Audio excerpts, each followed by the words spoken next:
అమ్మ నీ దగ్గర బోలెడంత శక్తి ఉంది. ఎవరైనా శక్తి ఉన్న వాళ్ళు ఏం చేస్తారు, ముందు బిడ్డలకి చూసుకుంటారు.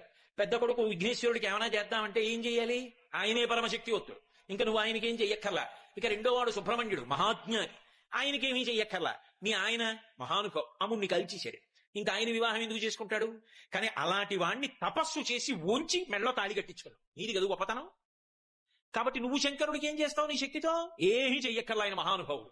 మరి నీ శక్తి అంతా ఏం చేస్తావు, పెద్ద కొడుక్కి నువ్వేం చెయ్యక్కర్లా, రెండో వాడికి చెయ్యక్కర్లా, మీ ఆయనకి చెయ్యక్కర్లా, మీ శక్తిని అంతటిని ఏం చేస్తావు అంటే నన్ను వచ్చి అడగక్క. ఎవడైనా వచ్చి ఆవిడ దగ్గర ఇలా వంగితే చాలట, అప్ప ఒక్కడ దొరికాడు రాని ఇవ్వడానికని ఇచ్చేస్తుంది.